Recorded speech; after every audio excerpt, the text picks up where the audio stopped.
Thank you for coming back to the second, technically first episode of whatever I'm doing. Music for the masses.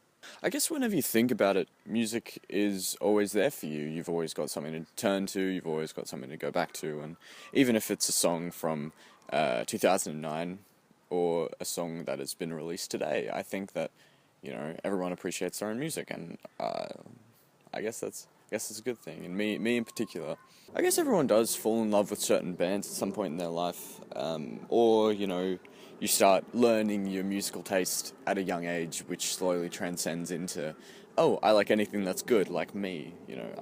My music taste is literally anything that is enjoyable. It goes from Australian punk rock to, rapping and everything in between. But except for country, can't do country. Just cut the line there, as I think most people do as well. Hello, mosquito. I guess what I think the best thing about music is how diverse it is. You've sort of got all of these different bands that have sort of transcended throughout time. Look at the Beatles, for example. Their music is still relevant to today, I think.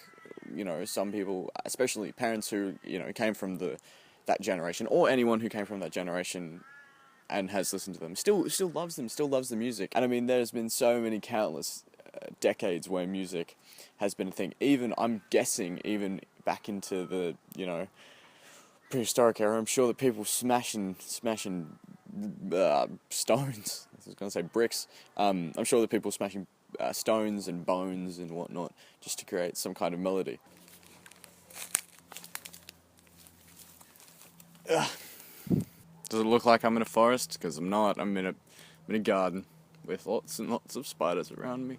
Anyway, there was just one more thing that I wanted to say, actually, which was in some transition slots and also just overlaying sort of the vocals with video work is going to be like, it's sort of like it's like a little wooden carve out, basically. And this wooden carve out represents me. So if you see it and you're like, oh, what's that? That's just sort of that's the main idea. It's kind of, it's me in a way in these small locations, in these sort of weird locations where you might not see me, basically. So I might be next to a small rock or something, which you obviously wouldn't see me by. So yeah, that's just that justification.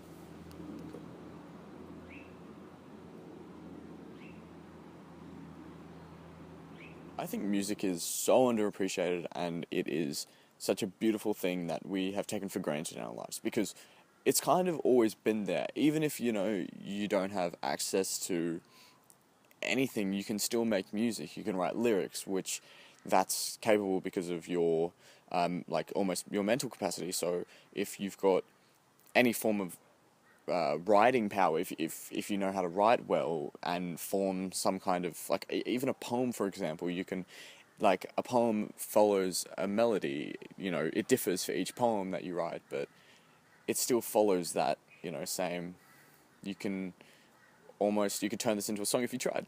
I think music is sort of a strange thing, because I think that it will be around forever, or for as long as we're around. But I don't know how it will change, because you can definitely see the clear change in style in music from now to, say, the 80s to the 60s. So even if you have a band who's gone through, half a century, you can hear the change in their music and the change of their lyrics and the change of how they make the songs, which I think is interesting. I think it's a good...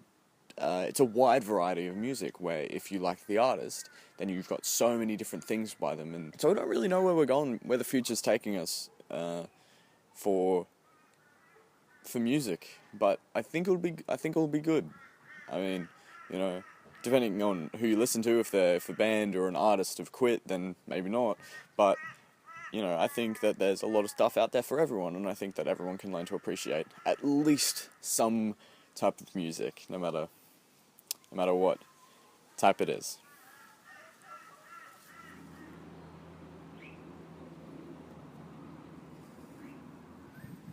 Yeah, it's cool. Yeah. Okay. How do you reckon that music has influenced your behavior in just life, or as influenced your life, I guess? Well, I started off listening to a lot of, shitty bands, as we all do when we were kids, but as I sort of grew into my music taste, like, I ended up finding that there is a lot out there that you can relate to personally, and there are a lot of bands and albums that have come out and produced music that I've related to so much that it's helped me through a lot of tough times. Like you've always got something that you know, and you've always got something that you like, and I think that it's kind of, you can use it as an escape. Yeah, and as a way to mature, like, we all can denote different versions of ourselves through our music tastes, I guess. Definitely, yeah. Like, we can identify when we were younger because we can point out songs that we used to enjoy that we'd find shit now, but when we were a lot younger, they were what we listened to, they were what we grew up with. So there's a feeling of maturation as well through listening to music. That's a big word. I'm a big guy. How do you think it's affected you socially?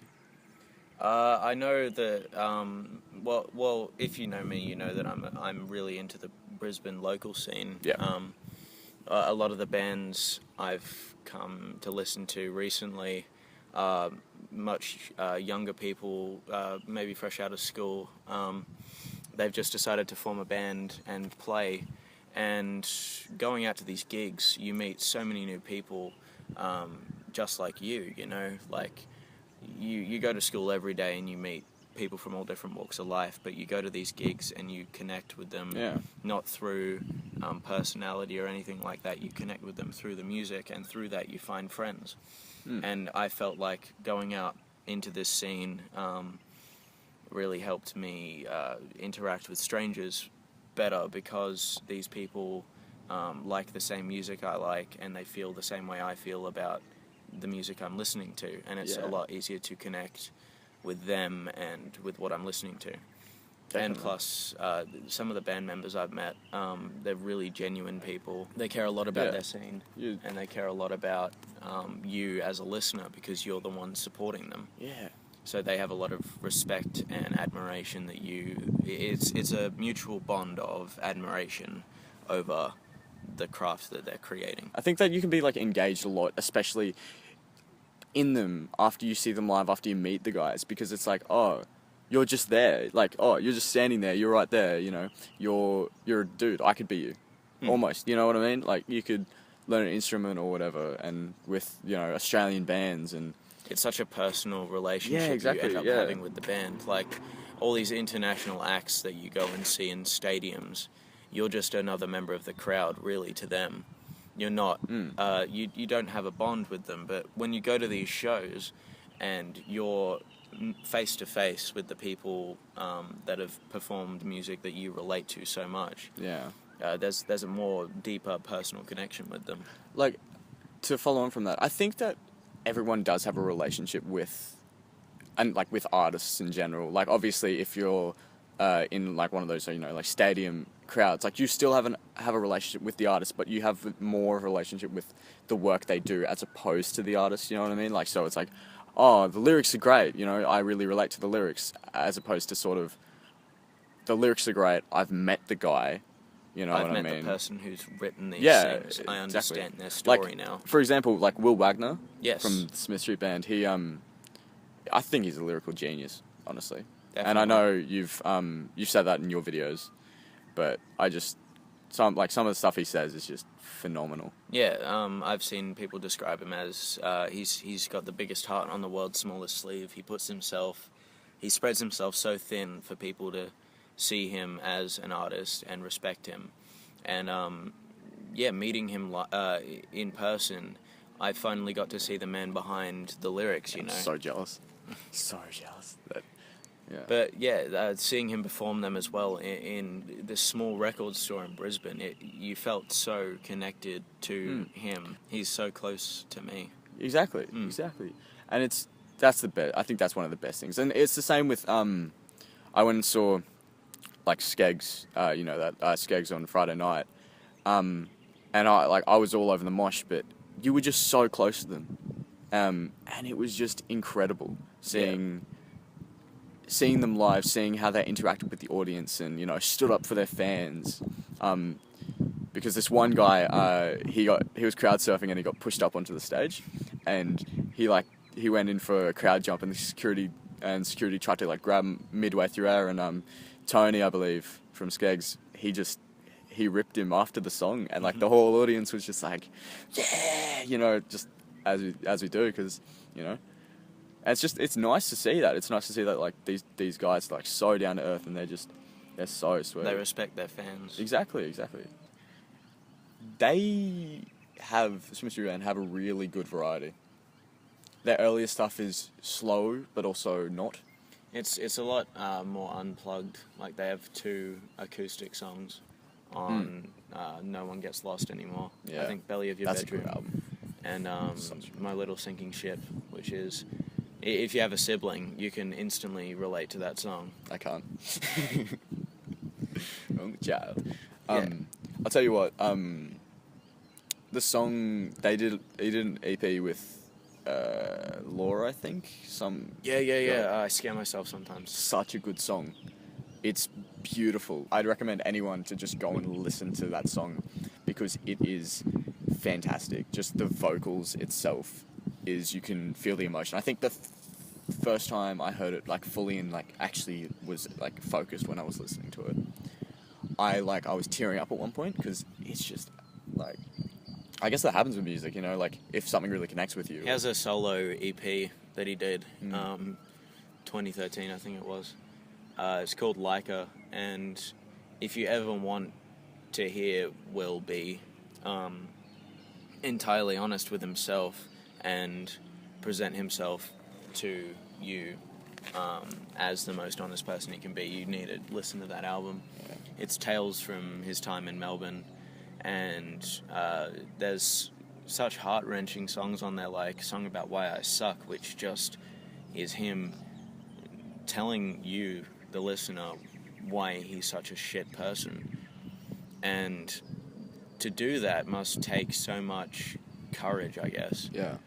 To be able to lay yourself bare and let people listen to your flaws. Yeah, it's hard. In male culture, it's hard for men to accept and present their flaws to others. Definitely. Because we're afraid of being judged as much as the rest of the human race. But it's harder for us as men because of the whole you can't be weak culture that we're presented with. Yeah, and the fact that he's giving us an EP of 8 songs where he's constantly telling us his mistakes. And it's all acoustic, and it's all like... It's really engaging. It's as raw as it can be. And especially with... I think, like, Song About Why I Suck is an excellent form of media where it comes to... You can relate to sort of struggles. I'm sure, like, everyone in... I'm sure everyone's experienced heartfelt. I'm sure everyone's experienced like these hard times, but for it to be that raw and that upfront is just, it's amazing. Yeah, you know, it's really good. You don't find stuff like that often, and when you do, it's something very special. You wish for it to be longer. And Leica is amazing. Like the song, it's an incredible song that it's just touching. The fact that he just read about her, the dog, and wrote a song dedicated to her in the space of about 4 hours one afternoon. And it's that, like everyone can remember the first time they heard Leica. I know I can. And I can just remember like going to a show in Mount Gravatt, and there was a girl we were with, and she'd never heard the song before, and we just said to her, you have to hear it. So we sat in the car park and listened to that song, and all of us in the car were upset, just because of how genuine the song is. How much emotion he puts into everything. It's just... You don't feel like he wrote that song to make money. He wrote that song for himself as an honest reflection of his opinion on the events. He found it disgusting that they would send her up to space, like, without any way of getting her back down again. She could have survived, but they never sent her up there with a parachute or anything. And the fact that the song's even told from the dog's perspective is just... it's another step beyond like what a normal artist would do. It's More- easy to make a political song Yeah. because everyone is feeling the same way. Everyone is like anti-establishment and stuff like that. That's what all the old punk songs from the 70s were about. And it's easy to just make another political rant song. But again, with the Smith Street Band, they made the song about Tony Abbott's immigration laws with "Wipe that shit-eating grin off your punchable face." Oh, dude, I saw it. First time I saw it, it was the best. Yeah, So good. like he even shouts, like the music drops away and he just shouts, "That's some fucking evil shit, politicizing, killing kids." That lyric hits so hard because of the amount of passion he feels towards what's been going on with immigration. But And it's like an immigration. That's a horrible. Like it's it's a affecting issue that everyone needs to step up and take a look at. And the other bands from Melbourne, like Camp Cope, which is led by Georgia Mack, she wrote a song called West Side Story, and it's a political rant about how so much money is being taken from, not really millennials, but like Gen Z people. They're like 20 to 21-year-olds who don't have enough money to feed themselves, pay train fare. Like, one of the lyrics is that Gina Reinhardt's wallet is far from empty. Tony Abbott's wallet is far from empty. You know, that they are getting so much money from students, uni students, that can't afford to live. They don't have the money to live, and you know, that's the kind of stuff we need to hear nowadays. We don't need to hear, you know, fuck the government. We need to hear, like, from the ground level. it's kind of like saying like fuck the government. It's kind of like, oh, okay, we understand why, but why? We need reasons, and We need a background on it. It's issues we can relate to. Yeah. Like, people down in Melbourne can relate to the obscene train fares and the fact that the public transport down there is so shit. But, it's good for us now. The bands that we choose to listen to, they're making songs for us. They're making songs from the heart, and everyone can feel the same way they felt. And a band I've really come to listen to and enjoy their music is a band called Cigarettes After Sex, and they made a 10-song album this year that it's about love, but love from the perspective of a millennial. Music is for everyone. Yeah. Why was I always the last one to know? As Will says, down here in the flight path, we do our best. And yeah, that's another one. Is the chorus of the song, and they're just what. My favorite one of theirs will always be off "Don't Fuck With Our Dreams," and it's called "Kids." And the lyric that he constantly repeats is, "We're just kids staring at the sun, and we don't mean nothing to no one." You know, it's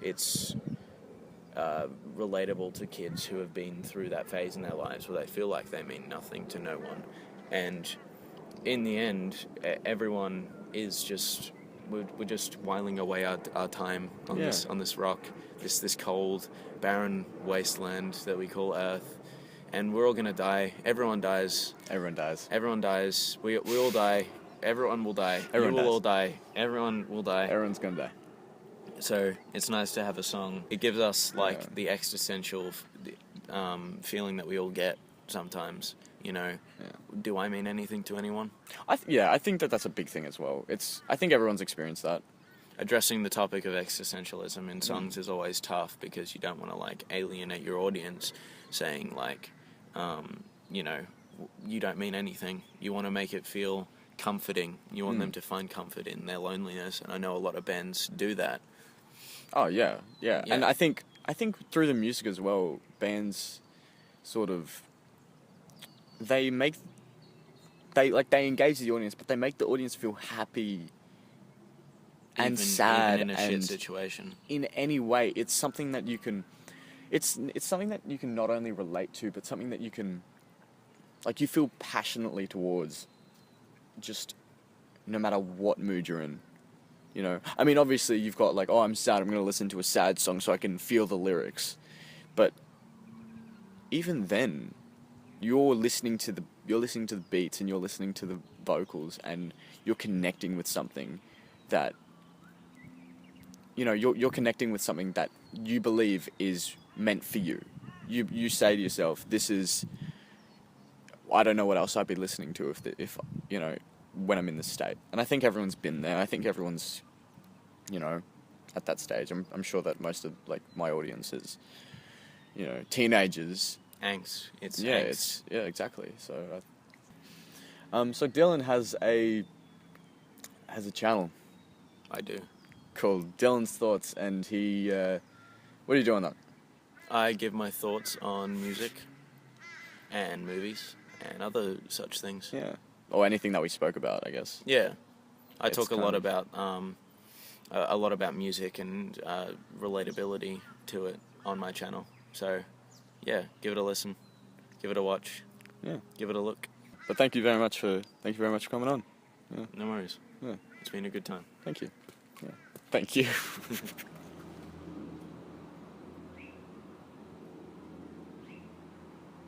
So I woke up like an hour ago and I started editing the video, and that's why like my hair's not done properly, and I'm in my pajamas. But I just thought that there was some stuff that still could be said.